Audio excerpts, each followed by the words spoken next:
요즘 교회가 무엇인지 대해서 생각을 참 많이 하게 되는 것 같습니다. 교회가 어떻게 시작되고 어떻게 세워져 가는지. 우리 기도회 때, 금요일날 기도회 때 나눔을 했는데, 오늘 말씀이 바로 우리 금요일 우리 매일 성경 큐티 본문이기도 하죠. 그래서 금요일날 다 나누지 못했던 부분들을 오늘 좀 정리해서 나누려고 합니다. 오늘 말씀 안에서 교회에 대한 우리의 생각을 새롭게 하는 그런 은혜의 시간이 될 수 있기를 바랍니다. 오늘 본문은 예수님께서 3년 동안의 사역을 마무리하시는 시점에서 일어난 일입니다. 3년에 걸친 공생애를 매듭지으시는 예수님께서 지금 고난의 걸음을 내디디시면서 갈릴리로부터 예루살렘을 향한 대장정을 시작하시기 아주 직전입니다. 그런데 이스라엘 북쪽의 갈릴리에서 주로 사역하시던 예수님께서 예루살렘과는 정반대 방향인 북쪽으로 향하고 계시죠. 바로 변화산으로 알려진 헬몬산을 가시기 위함입니다. 헬몬산에서 어떤 일이 있었는지 우리는 잘 알고 있죠. 바로 오늘 큐티 본문이기도 한데 17장에 보면 예수님의 얼굴이 눈부신 모습으로 변형되었습니다. 그리고서 하늘에서 내려온 모세와 엘리야와 더불어 그곳에서 말씀을 나누셨죠. 그 말씀의 내용이 무엇인지에 대해서 오늘 큐티 본문인 이 마태복음에는 자세히 나와 있지 않은데 누가복음은 그것을 분명히 적고 있습니다. 누가복음 9장 30절 31절은 이렇게 적고 있습니다. 문득 두 사람이 예수와 함께 말하니 이는 모세와 엘리야라. 영광 중에 나타나서 장차 예수께서 예루살렘에서 별세하실 것을 말할세. 이렇게 적고 있죠. 바로 그 대화의 내용은 우리 인간의 죄값을 치르기 위해서 우리 주님께서 십자가에서 돌아가시지 않으면 안 된다는 것을 다시 한번 확인하는 그러한 내용이었습니다. 따라서 당신의 공생애를 매듭 지으시고 십자가 고난을 당하시기 위해서 예루살렘 대장정을 눈앞에 두신 예수님께 있어서 이 헬몬산을 향하신 이 순간은 참으로 중요한 순간이 아닐 수 없습니다. 그리고 오늘 본문은 바로 그 헬몬산을 향하시는 도중에 있었던 이야기입니다. 도중에 헬몬산을 향하시는 도중에 주님께서는 빌립보 가이사라라는 곳을 통과하시게 됩니다. 그리고 바로 그곳에서 13절에 보면은 예수께서 빌립보 가이사랴 지방에 이르러 제자들에게 물어 이르시되 사람들이 인자를 누구라 하느냐 이렇게 묻으셨습니다. 예수님은 왜 이곳 이 빌립보 가이사랴 지방에서 제자들에게 이런 질문을 하시는 것일까요? 오늘 본문을 이해하기 위해서는 이 지역, 이 빌립보 가이사랴에 대해서 알 필요가 있습니다. 오늘 본문에 나오는 이 빌립보 가이사랴는 이스라엘의 제일 북쪽에 위치해 있습니다. 그 시리아에 헬몬산이 있는데 그 헬몬산이 굉장히 높죠. 만년설이 덮여 있는 그런 산인데 이렇게 그 산깃을 그렇게 쭉 이어지는 이스라엘까지 이어지는 그 언덕에 위치해 있는 거죠.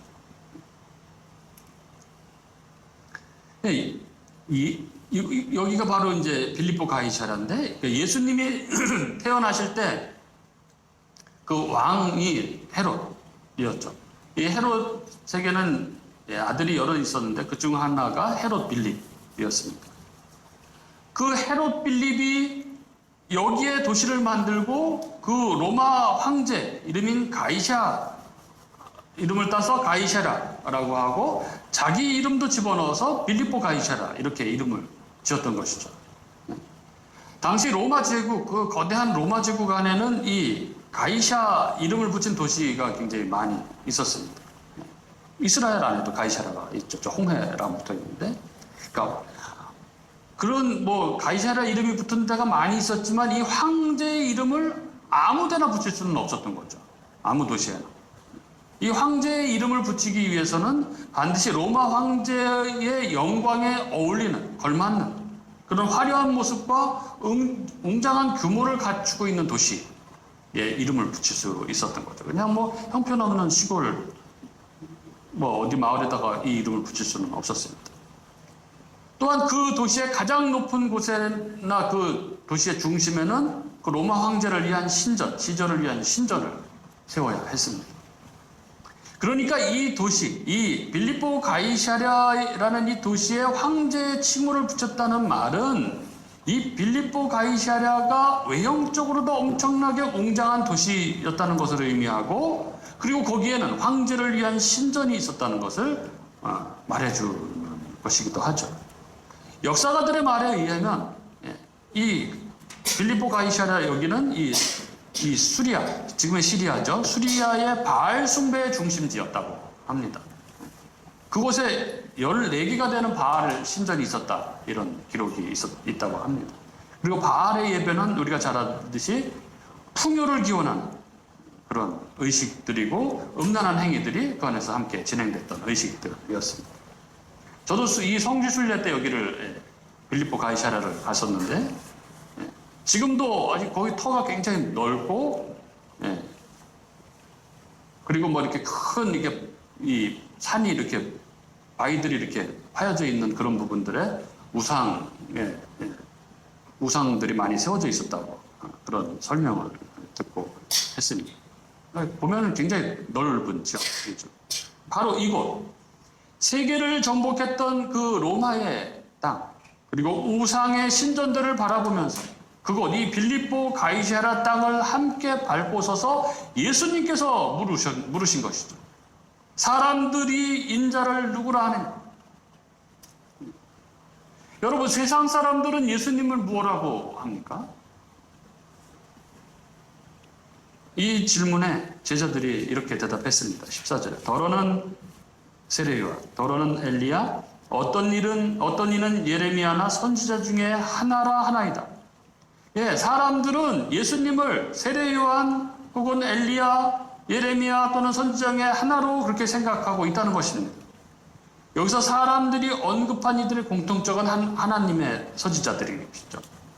그러니까 사람들은 예수님을 선지자라고 그렇게 생각하고 있었다는 것입니다.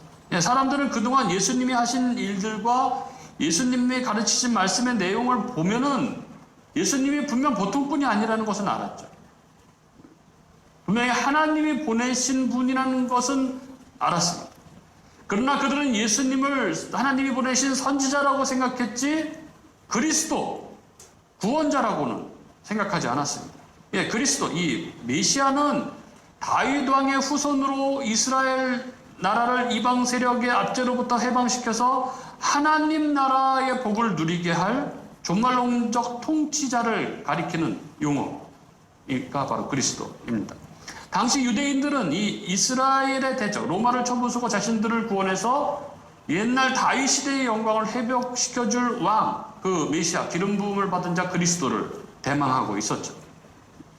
그러나 늘 가난한 자와 함께 다니고 죄인들과 어울려 다니던 이 예수를 메시아, 구원자, 그리스도라고 그들은 상상할 수가 없었던 것입니다. 그리스도라고 한다면, 메시아라고 한다면 더 뛰어나고 화려한 그런 영광이 있어야 하지 않았나 그렇게 생각을 했던 것이죠. 그런데 예수님의 질문의 의도는 사람들이 예수님을 어떻게 생각하는가에 있지 않았습니다. 예수님의 핵심 의도는 바로 그의 제자들, 그들이 당신을 어떻게 생각하느냐에 있었습니다. 바로 15절. 그래서 이렇게 질문이 이어지죠. 이르되 너희는 나를 누구라 하느냐? 그런데 여기서 우리는 지금 예수님께서 이 질문을 하시는 장소가 다른 곳이 아니라 황제의 도시요 우상의 도시인 빌립보 가이사랴라는 것을 우리는 기억할 필요가 있습니다. 왜 하필 다른 곳이 아닌 이곳에서 이 질문을 하셨는가 하는 것입니다. 당시 로마는 우리가 잘 아는 팍스 로마나 로마의 평화라는 기치 아래 세계를 정복하는 정복전쟁을 펼쳤습니다. 힘으로 다른 나라를 정복해서 평화를 이룬다는 것이었죠. 힘으로 평화를 이룬다는 것입니다. 그래서 당시 로마가 추구했던 것은 강한 힘이죠. 그리고 더불어 높은 지식과 육체적인 아름다움이었습니다. 로마는 이런 것들을 통해서 평화를 이룰 수 있다고 생각했기 때문에 그런 것들을 나타내고 과시할 수 있는 아주 웅장한 건축물들, 그리고 황제의 신전, 그리고 대형 도서관, 그리고 이 조각상들, 아름다운 남자의 근육의 조각상들과 여자의 그 벌거벗은 여자의 조각상들을 세웠습니다. 바로 그런 것들로 가득한 도시가 빌립보 가이사랴였고, 그곳 한복판에서 예수님은 제자들에게 물으신 것이죠. 너희는 나를 누구라고 생각합니까? 이 말씀은 너희도 세상 사람들과 똑같은 생각을 하고 있느냐? 이렇게 질문하신 것입니다. 지금 수많은 사람들은 로마가 추구하는 힘, 지식, 육체적 아름다움을 추구하며 살아가고 있는데, 지금 사람들은 이 땅의 풍요를 쫓아 살아가고 있는데 너희도 그 길을 따르겠느냐? 아니면 다른 무엇을 따르겠느냐? 물으시는 것입니다. 여러 화려하고 웅장한 것들로 가득한 이 황제의 도시, 우상의 도시에서 너희는 정말로 나를 누구라고 생각하며 따르고 있느냐? 이렇게 묻고 계신 것입니다. 우리에게도 마찬가지입니다. 우리도 이 질문에 대답할 수 있어야 합니다. 나에게 예수님은 어떤 분이십니다 라고 대답할 수 있어야 합니다. 그때 베드로가 제자들을 대표해서 아주 너무나 유명한 신앙 고백을 합니다. 16절이죠. 시몬 베드로가 대답하여 이르되 주는 그리스도시요 살아계신 하나님의 아들이시니이다. 여기서 베드로는 예수님을 그리스도 구원자라고 고백합니다. 그는 구원자요 살아계신 하나님의 아들, 하나님이 보내신 구원자라고 고백을 하고 있는 거죠. 지금 온 세계를 힘으로 정복하고 화려함으로 다스리며 백성들에게 풍요를 준다고 약속하는 이 로마 황제 가이사가 구원자가 아니라, 이 땅의 풍요를 약속하는 바알이 구원자가 아니라 예수님이 구원자시라는 것을 이 빌립보 가이사랴 한복판에서 고백한 것입니다. 이로써 예수님이 제자들에게 원하셨던 것이 무엇인지가 분명하게 드러납니다. 이 세상을 지배하고 다스리는 이 시저의 도시, 황제의 도시, 우상의 도시에서 이 세상을 다스리는 진짜 주인이 누구인가에 대한 답을 듣기를 원하셨던 것입니다. 이제 마지막 십자가의 길을 떠나시기 전에 예수님은 제자들이 그것을 확실하게 제자들에게 알게 하실 필요가 있었던 것이죠. 이게 너무나 중요한 것입니다. 왜냐하면 그들을 통해서 교회를, 이 땅의 하나님 나라를 성취해 가야 하셨기 때문에 그런 것이죠. 그리고 이에 대해서 베드로가 예수님을 주와 그리스도, 그리고 하나님의 아들로 고백함으로써 당장 눈앞에 보이는 이 빌립보 가이사랴의 주인인 시저, 온 세상을 주관하고 다스리는 그 황제의 길을 추구하지 않고 이 땅의 풍요를 약속하는 바알의 길을 추구하지 않고 주님의 길을 따르는 예수님의 제자의 길을 가겠다고 그렇게 고백한 것입니다. 사랑하는 우리 교우 여러분, 우리 교우님들은 무엇을 추구하며 살아가고 있습니까? 우리가 추구하는 삶은 무엇입니까? 이 땅에서 힘을 가지는 것, 이 땅에서 풍요를 누리는 것, 그 길입니까? 이 땅에서의 삶은 나그네 삶입니다. 훌쩍 지나가는 짧은 인생입니다. 한 번밖에 없는 인생. 잘 살아야 되지 않겠습니까? 우리에게 남은 시간이 얼마나 되겠습니까? 젊다고 많이 남은 것도 아니고, 나이가 많다고 적게 남은 것도 아니고, 아무도 알 수 없죠. 얼마가 되었든 간 그 남은 인생을 정말 예수님을 그리스도로 고백합니다. 예수의 제자로서 가치 있는 삶을 살아야 하지 않겠습니까? 이렇게 황제의 것으로, 우상의 것들로 가득한 곳에서 예수님을 그리스도시요 살아계신 하나님의 아들이라 고백한 베드로에게 예수님은 기뻐하시면서 이렇게 말씀하십니다. 예수께서 대답하여 이르시되 바요나 시므나 내가 복이 있도다. 이를 내게 알게 한 이는 혈육이 아니요 하늘에 계신 내 아버지시니라. 예, 바는 아들이란 뜻이고 요나는 이름인 거죠. 히브리어로 요나고 헬라어로는 요한입니다. 요한복음 21장에서는 예수님이 베드로에게 요한의 아들 시므오나 이렇게 부르시죠. 요나와 요한은 같은 이름입니다. 예, 예수님께서 바요나 시므나 내가 복이 있도다 이렇게 말씀하십니다. 이를 알게 한 이는 혈육이 아니요 하늘에 계신 내 아버지시니라. 예, 이렇게 말씀하셨죠. 뭐 칭찬인지 아닌지 뭐 좀 헷갈리는. 네가 잘 말했는데 네가 한 건 아니고 하나님이 하신 것이다. 이렇게. 예, 이 말씀은 베드로는 자기 생각으로는 이런 고백을 하는 것이 불가능한데 하나님이 도와주셔서 이런 고백을 하게 되었다는 것이죠. 예, 그렇습니다. 예수를 나의 그리스도라고 고백하는 것은 내 생각과 내 의지로 할 수 있는 고백이 아닙니다. 성령의 역사가 없으면 불가능한 것이죠. 그렇게 우리가 예수님을 그리스도여 하나님의 아들이라고 고백한다는 것은 얼마나 놀라운 은혜가 우리에게 임했는지를 보여주는 표식이기도 합니다. 네. 그래서 이것을 고백하는 자들에게 복이 있는 것이죠. 너무 놀라운 은혜가 임한 것이기 때문에 그렇습니다. 이어 이렇게 고백한 베드로를 향해서 예수님께서 18절에 이렇게 말씀하십니다. 또 내가 네게 이르노니 너는 베드로라. 내가 이 반석 위에 내 교회를 세우겠다. 예, 내가 예수님께서 이 반석 위에 내 교회, 예수님의 교회를 세우시겠다 하시는 것입니다. 여기 이 반석이 무엇을 가리키는 것인가에 대해서는 이 교회 역사상 논쟁이 뭐 끝도 없이 이어져 왔습니다. 지금도 여전히 이어지고 있는데 전통적으로 로마 카톨릭에서는 이 베드로가 헬라어로 이 페트로스, 즉 반석, 돌이라는 의미이기 때문에 이 반석은 베드로 사도를 가리키는 것이다 이렇게 해석을 했습니다. 그래서 베드로가 교회의 기초이고 초대 교황이라고 이야기하는 것이죠. 하지만 종교개혁자들과 복음적인 개신교 신학자들은 그렇지 않다고 주장합니다. 왜냐하면 베드로는 이 헬라어로 페트로스이지만 여기 이 반석이라고 쓰인 이 성경의 헬라어 단어는 페트로스가 아니라 페트라. 페트로스는 남성 명사인데 페트라는 여성 명사이기 때문에 베드로를 얘기하는 게 아니다. 이렇게 주장합니다. 뭐라고 얘기합니까?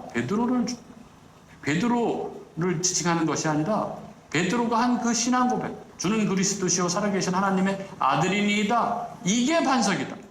이 신앙 고백 위에 교회를 세우시겠다는 것이다. 뭐 이렇게 주장을 했습니다. 뭐 끊임없이 지금도 그 논쟁은 이어지고 있는데, 그러나 최근 들어와서는 좀 정리되는 느낌이긴 합니다. 최근 들어와서는 뭐 개신교든 카톨릭이든 이 반석 베드로가 그 베드로는 맞는데 이전의 베드로가 아니라 그 신앙 고백을 한 베드로. 이렇게 이제 거의 정리되는 분위기입니다. 어쨌든 분명한 것은 이 반석이 단순한 인간 베드로를 의미하는 것은 아니죠. 예수님을 향해서 그리스도시며 살아계신 하나님의 아들이라고 고백한 그 믿음, 그 고백을 한 사람이 반석. 그리고 그 위에 예수님이 당신의 교회를 세우시겠다고 말씀하십니다. 예, 이것이 교회의 본질입니다. 교회는 건물이나 조직이나 제도가 아니라 예수님을 구원자로 하나님의 아들로 주인이라고 고백한 사람들의 공동체 모임입니다. 이 세상을 주도하고 있는 많은 사람들이 추구하는 그 황제의 길을 따르지 않고 그 풍요를 약속하는 우상의 길을 따르지 않고 오직 예수 그리스도의 길을 따라가는 사람들이 모인 공동체, 그것을 바로 교회라고 하는 것이죠. 예수님께서 내가 이 교회, 내 교회, 내가 내 교회를 세우겠다 이렇게 말씀하시죠. 신학자는 이 말씀에서 이 소유격에 특별한 의미를 부여했습니다. 예수님이 이렇게 나의 이런 소유격을 써서 강조한 것이 크게 두 가지라는 것이죠. 그 나의 아버지 하시는 하나님이고 하나는 나의 교회. 예수 그리스도께서 가장 소중하게 표현한 것이라는 것이죠. 그렇습니다. 교회는 예수 그리스도의 가장 중요한 대상이었습니다. 그 교회를 향해서 예수님은 내가 내 교회를 세우겠다. 내가 내 교회를 만들어 가겠다. 이렇게 선포하셨습니다. 예수님이 교회의 창설자시오 기초일 뿐 아니라 예수님이 교회를 만들어 가시는 분이십니다.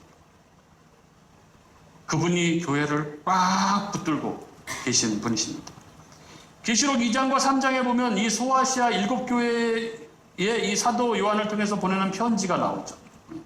거기에 모든 교회를 붙들고 보호하시는 한 분이 나옵니다. 계시록 2장 1절에 보면 에베소 교회 사자에게 편지하라. 오른손에 있는 7뼈를 붙들고 7 금촛대 사이를 거니시는 이가 이르시되 이렇게 나오죠. 여기 세상의 모든 교회의 목자들을 붙들고 계신 이분이 누구십니까? 바로 예수님. 이렇게 교회를 향해 명하시고 충고하시고 감독하시는 분은 바로 예수님이십니다. 이분이 바로 교회를 친히 세우시는 분, 당신의 교회를 당신 스스로 세우시는 분이십니다. 저는 이 말씀이 너무나 위로가 되었습니다. 요즘 너무나 괴롭고 상심한 일이 많은 개척교회, 그 교회를 섬기고 있는 저에게 이 말씀은 정말 위로의 말씀이 아닐 수 없었습니다. 주님이 다 하십니다. 주님이 다 하실 것입니다. 모으시고 흩으시는 모든 일을 주님이 다 하실 것입니다. 거룩한 당신의 교회를 세우기 위해서 그분이 다 하실 것입니다. 우리는 그 놀라운 신비를 다 헤아릴 수 없습니다. 그러나 분명한 것은 우리 주님이 당신의 교회를 친히 세워 가신다는 것입니다. 그리고 그 주님이 친히 세워 가시는 그 교회 가운데 우리가 있다는 것입니다. 내 인생을 바꾼 100가지 이야기라는 책에 나오는 이야기입니다. 로저 심슨 이야기입니다. 로저 심스가 제대하는 날, 군에서 제대하는 날, 그 집에 돌아가는 길에 히치하이크를 하기로 하고 지나가던 차를 향해서 그 손을 들었습니다. 근데 대부분의 차들이 다 그냥 지나갔습니다.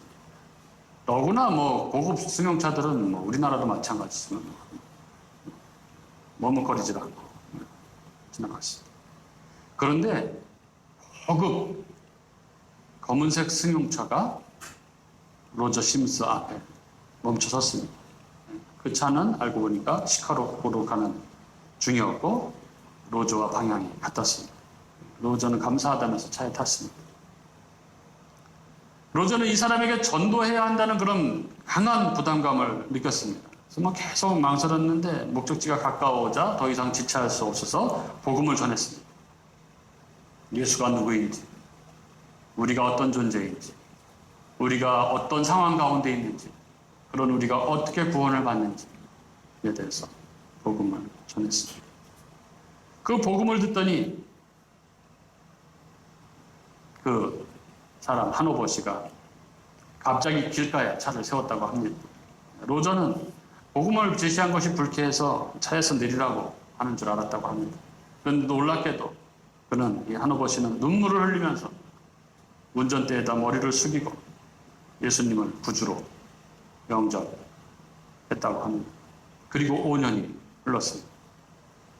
로저가 시카고로 출장을 가게 되어서 마침 그때 그 사람이 생각이 나서 그 사람 명함을 찾고 그 회사를 한번 그 사람을 만나보기로 해서 그 회사를 갔다고 합니다. 시카고도 중심에 있었다고 합니다. 근데 그 회사를 가니까 수희가 하노버 씨를 만날 수는 없다고 하면서 어디로 데리고 갔는데 가보니까 커다란 책상 앞에 한 50대 여인이 앉아 있었다고 합니다. 그분이 이렇게 물었다고 합니다. 제 남편을 아시나요? 그래서 몇 년 전에 저를 차에 태워준 친절한 분이셨습니다. 그게 정확히 언제였나요? 그래서 5년 전 5월 7일 제가 군대 제대하던 날이었습니다.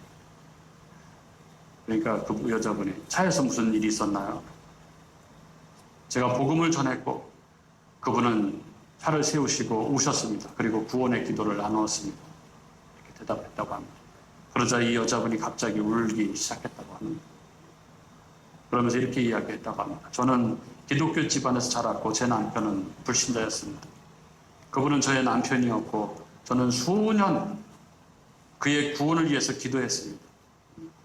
하나님께서 남편을 구원해 주실 것을 믿었습니다. 그런데 당신을 태워준 바로 그날 남편은 대형 교통사고를 당하고 세상을 떠났습니다. 저는 하나님께서 내 기도를 들어주시지 않고 약속을 지키시지 않았다고 생각했습니다. 그래서 저는 5년간 그 이후로 주님을 떠나 있었습니다. 그러면서 울었다고 합니다. 그렇습니다. 하나님은 하나님의 시간을 따라서 모든 것을 경영해 가십니다. 복음인 교회를 설립하게 하신 것, 그리고 오늘 이 예배에 참여해서 예배하고 있는 것도 내가 결정하고 내가 선택한 것이 아니라 하나님의 시간표 안에 있는 일들입니다. 우리는 주님이 세우시는 교회에 함께 교회를 세우는 자로 그렇게 부름을 받은 자들입니다. 우리 모두 각자의 상황을 다 아시는 주님께서 우리를 이곳으로 불러 세우시는 것입니다. 우리는 그 부르심, 교회를 세우는 일, 그 교회의 개척자로 부름을 받은 것이죠. 그게 우리의 소명. 그리고 이 교회, 주님이 친히 세워가시는 주님의 교회는 우리가 아무렇게나 생각할 수 있는 그런 교회가 아니라 교회에는 정말 놀라운 권세가 있습니다. 우리 18장이 뒤에 이어지는 말씀이죠. 음부의 권세가 이기지 못하리라. 내가 내 교회를 세우리라 말씀하시고 나서 음부의 권세가 이기지 못하리라. 내가 천국 열쇠를 내게 주리니 내가 땅에서 무엇이든지 매면 하늘에서도 매일 것이요 내가 땅에서 무엇이든지 풀면 하늘에서도 풀리리라. 이렇게 말씀하십니다.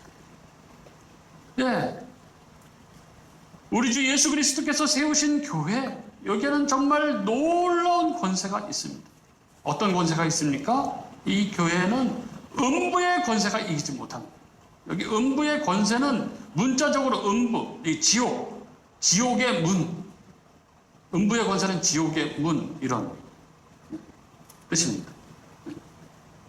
그러므로 이것은 1차적으로 죽음의 세력은 교회를 이기지 못한다 하는 의미입니다.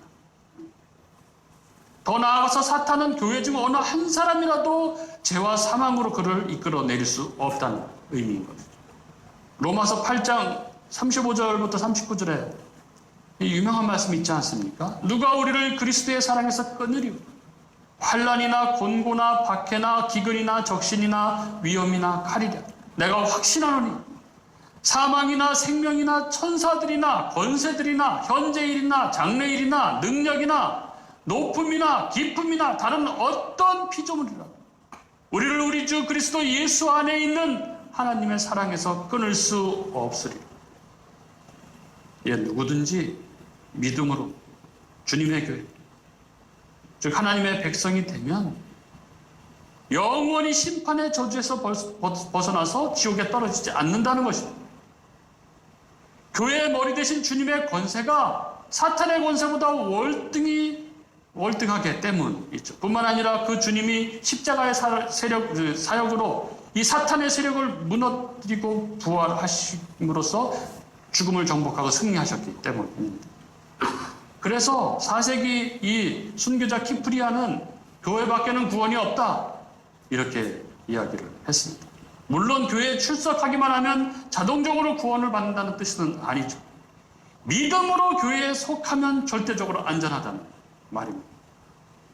교회는 어떤 악한 세력의 공격에도 절대 무너지지 않는 예수 그리스도의 반석 위에 세워진 하나님의 집입니다. 그리고 두 번째, 이 주님의 교회에 어떤 권세가 있습니까? 이 교회는 주님으로부터 천국 열쇠라는 놀라운 권세를 받았어요. 이 교회는 천국 열쇠를 사용해서 천국의 문을 열고 천국의 문을 닫고 하는 권세가 있습니다. 무슨 말이냐? 교회는 이 교회의 머리이신 주님이 교회에 온전히 드신 그 복음을 수호하고 전하여 믿게 함으로써 그 믿음을 확정하는 세례를 줌으로써 천국의 문을 열어서 하나님 나라에 들어가게 하죠. 또한 교회는 거짓 믿음과 거짓 복음을 분별하고 거짓 신자들을 출교해서 천국에서 제외되었음을 확증하는 그 7일을 통해서 하나님 나라의 문을 닫는 권세가 있습니다. 이것은 이 땅에서 교회 안에서 이루어지는 일이지만 이 교회가 풀면 하늘에서도 풀고 교회에서 묶으면 하늘에서도 묶는다고 하나님이 약속하신 것입니다. 그래서 교회는 무서운 것입니다. 교회는 아무렇게나 생각할 수 있고 교회가 여기밖에 없느냐 이것만큼 위험한 무서운 얘기가 없는 것입니다. 이게 교회, 이게 교회의 권세, 이게 교회의 영광입니다. 아무리 사탄이 공격해도 결코 무너지지 않는 놀라운 권세를 가진 우리 주님이 친히 세우시는 교회입니다. 그리고 그 교회는 결코 무너지지 않습니다. 어제 김포공항 근처에 있는 김포 성산 교회, 우리 친하게 지낸 우리 동기 목사님, 담임 목사님으로 위임돼서 위임 예배에 갔다 왔는데 이대 목사로 위임을 받은 그 직전 목사님, 원로 목사님이 개척을 한 교회인데 29년 된 교회, 2천여 명 넘는 교회. 29년간 얼마나 많은 일이 있었겠습니까? 그러나 이제 2대 위임 목사를 세우는 교회, 특송을 하는데 많은 교역자들이 나와서 특송을 하고 많은 청년들이 나와서 축가를 부르면서 다음 목회자를 맞이하는 그 교회 모습을 보았습니다. 그 위임식 마지막에 찬송가가 있었는데 그 찬송가가 바로 210장이었습니다. 우리 금요일 날 기도회 때 불렀던 그 찬송이었습니다. 같이 힘차게 불렀는데 하나님이 주시는 위로구나 하는 생각이 들었습니다. 시온성과 같은 교회, 그의 영광 하늘, 허락하신 말씀 위에 주가 친히 세웠다. 반석 위에 세운 교회, 흔들 자가 누구냐? 모든 원수 에워싸도 아무 근심 없도다. 그렇습니다. 교회는 우리 주님이 세우십니다. 사탄이 아무리 흔들어도 무너지지 않습니다. 음부의 권세도 교회를 이기지 못합니다. 그 주님이 세워가시는 영광된 교회 가운데 우리가 부름을 받았습니다. 주님의 교회를 세우는 개척자로 부름을 받았습니다. 오늘 이 말씀이 우리를 든든하게 하는 주님이 주시는 말씀이 될 수 있기를 바랍니다. 그래서 전심으로 그 소명의 길을 달려가는 저와 여러분이 될 수 있기를 바랍니다. 돈과 권력의 힘과 이 땅의 풍요를 제일 가치로 삼고 살아가는 세상 가운데 오직 주님 한 분 붙들고 영원한 나라를 향해 달려가는 저와 여러분이 될 수 있기를 주님의 이름으로 축복합니다.